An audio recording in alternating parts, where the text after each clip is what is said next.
some students have a fixed mindset. They believe that their basic intelligence is just a fixed trait. You have a certain amount and that's that. It makes them very concerned with how much they have. Before they do a task, they think, am I going to look smart? Am I not going to look smart? And they base their activities on whether their intelligence will be shown to advantage. Other students think, that's wrong. My intelligence is something that I can develop my whole life through passion and studying and education. So then we decided, what if we taught students the growth mindset? We developed an 8-session workshop. Half of the students in the study got this 8-session workshop of study skills and a growth mindset. The other half got all study skills. The study skills were great. We thought they were motivating. They did no good whatsoever. Wow. To the students, because they didn't have the motivation to put them into practice. For those students, their grades continued to decline. But for the students who got the growth mindset lesson, which is your brain is like a muscle, it gets stronger with use. They learned that every time they learned something new, their brain formed new connections over time. They could increase their intellectual skills. They were told, nobody laughs at babies and says how dumb they are. They just haven't learned yet. Well, they read an article about this, and there was lots of discussion, heated, animated discussion, and they were taught how to apply this to their schoolwork. At the end of the semester, they showed a significant rebound in their grades. And the teachers could pick out which students were in the growth mindset. Even though they didn't know. They didn't know there were even 2 workshops. Ross Bentley, kind of a world-renowned racing car coach, read my book and contacted me. He saw the connection between a growth mindset and optimal performance. These top races many of them last for hours. And in the course of the event, mistakes are inevitable. The difference between a winning driver and a losing driver is what you do with those mistakes. Over the course of our conversations, we developed some collaborative work to see whether, in fact, racing drivers who have a growth mindset are able to enter the zone and stay in the zone even after they've made mistakes. It's so important in the business world for people at all levels to believe in growth, the growth of skills, to be able to admit mistakes and overcome them. You can't keep up with this changing world if you can't grow and can't learn. So that's one very important application. But the other is, you can't be a mentor, a good mentor, without having a growth mindset. And so it tells you how one group is really going around the world curious to learn, and the other is going around the world wanting to feel smart. Charles Darwin had a half-cousin named Francis Galton, and they shared a correspondence. I like to think that correspondence today, is as rich and personally revealing as it was when you had to put a pen to paper. So maybe if they had emailed, they would have shared the same kinds of conversations. This conversation, this quote, this is actually the letter on the left, and maybe a little more legible on the right, was Charles Darwin's response to Francis Galton, who had written a book called Hereditary Genius. Francis Galton made the claim that genius had 3 parts: 1 part talent, 1 part passion or zeal, and 1 part hard work. And Charles Darwin's response to that was, that's a really interesting idea. I thought it was all the hard work and the passion. Maybe there is a role for talent after all. Charles Darwin himself didn't actually consider his intellect to be at all special. He thought he had a quite ordinary mind, but a very specific interest and focus, and a lot of zeal and hard work.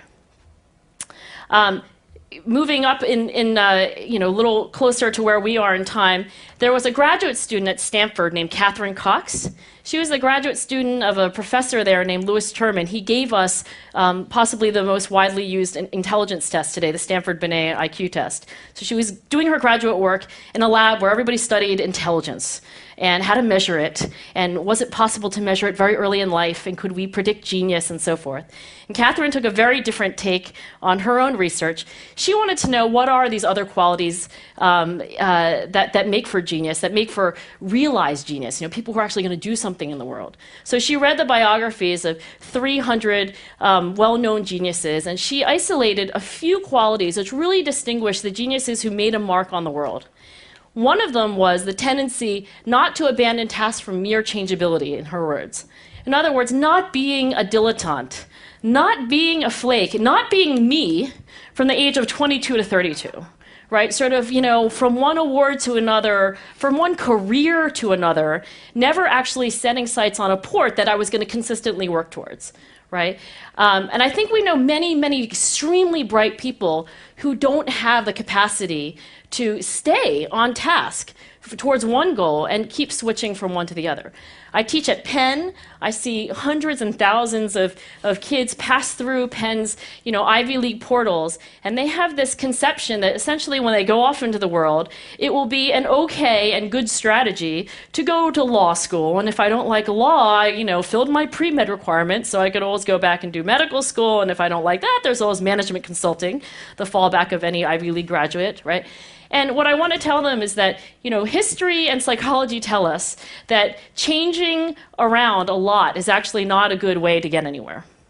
The other quality that she isolated in her work, in her sort of reading of biographies, was probably more predictable. I think many teachers and even many kids might recognize that, having perseverance in the face of adversity, setbacks, failures, that's important.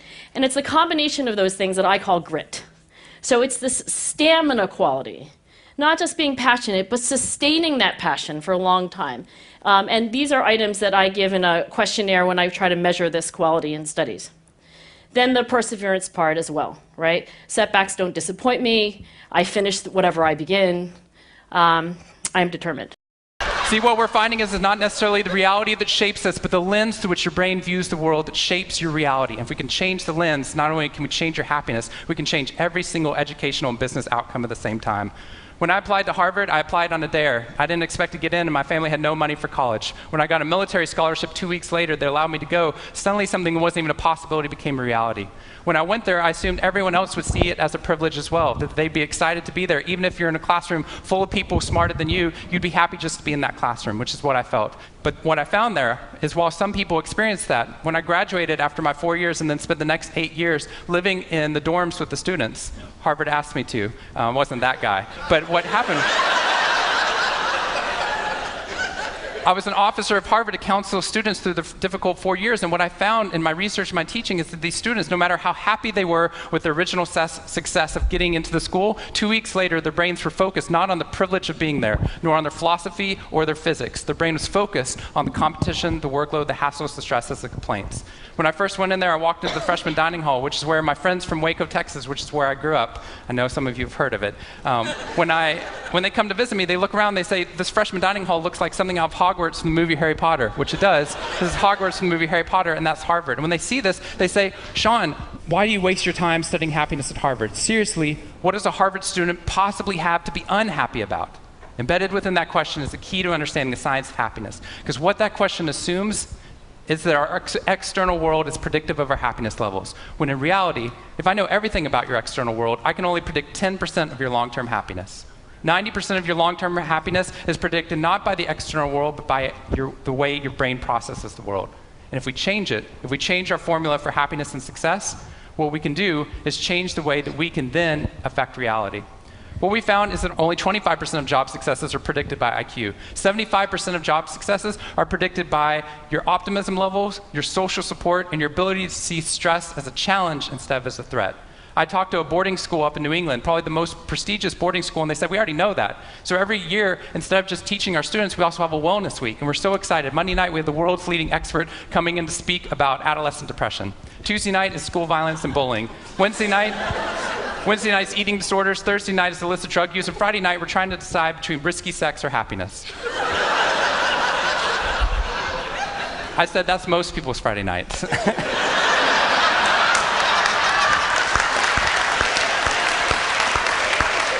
Which I'm glad you liked, but they did not like that at all. Silence on the phone. And into the silence, I said, I'd be happy to speak at your school, but just so you know, that's not a wellness week, that's a sickness week. What you've done is you've outlined all the negative things that can happen, but not talked about the positive. The absence of disease is not health. Here's how we get to health. We need to reverse the formula for happiness and success. In the past 3 years, I've traveled to 45 different countries, working with schools and companies in the midst of an economic downturn. And what I found is that most companies and schools follow a formula for success, which is this: if I work harder, I'll be more successful. And if I'm more successful, then I'll be happier. That undergirds most of our parenting styles, our managing styles, the way that we motivate our behavior. And the problem is, it's scientifically broken and backwards for 2 reasons. First, every time your brain has a success, you just change the goalpost of what success looked like. You got good grades, now you have to get better grades. You got into a good school, now you have to get a better school. You got a good job, now you have to get a better job. You hit your sales target, we're going to change your sales target. And if happiness is on the opposite side of success, your brain never gets there. What we've done is we've pushed happiness over the cognitive horizon as a society. And that's because we think we have to be successful, then we'll be happier. But the real problem is our brains work in the opposite order. If you can raise somebody's level of positivity in the present, then their brain experiences what we now call a happiness advantage, which is your brain at positive performs significantly better than it does at negative, neutral, or stressed. Your intelligence rises, your creativity rises, your energy levels rise. In fact, what we found is that every single business outcome improves. Your brain at positive is 31% more productive than your brain at negative, neutral, or stressed. You're 37% better at sales. Doctors are 19% faster, more accurate at coming up with the correct diagnosis when positive instead of negative, neutral, or stressed, which means we can reverse the formula. If we can find a way of becoming positive in the present, then our brains work even more successfully, as we're able to work harder, faster, and more intelligently. What we need to be able to do is to reverse this formula so we can start to see what our brains are actually capable of. Because dopamine, which floods into your system when you're positive, has 2 functions. Not only does it make you happier, it turns on all the learning centers in your brain, allowing you to adapt to the world in a different way. We found that there are ways you can train your brain to be able to become more positive. In just a 2-minute span of time, done for 21 days in a row, we can actually rewire your brain, allowing your brain to actually work more optimistically and more successfully. We've done these things in research now in every single company that I've worked with, getting them to write down 3 new things that they're grateful for 21 days in a row, 3 new things each day. And at the end of that, their brain starts to retain a pattern of scanning the world not for the negative, but for the positive first. Journaling about one positive experience you've had over the past 24 hours allows your brain to relive it. Exercise teaches your brain that your behavior matters. We find that meditation allows your brain to get over the cultural ADHD that we've been creating by trying to do multiple tasks at once, and allows our brains to focus on the task at hand. And finally, random acts of kindness or conscious acts of kindness. We get people, when they open up their inbox, to write one positive email praising or thanking somebody in their social support network. And by doing these activities and by training your brain, just like we train our bodies, what we found is we can reverse the formula for happiness and success, and in doing so, not only create ripples of positivity, but create a real revolution. Thank you very much.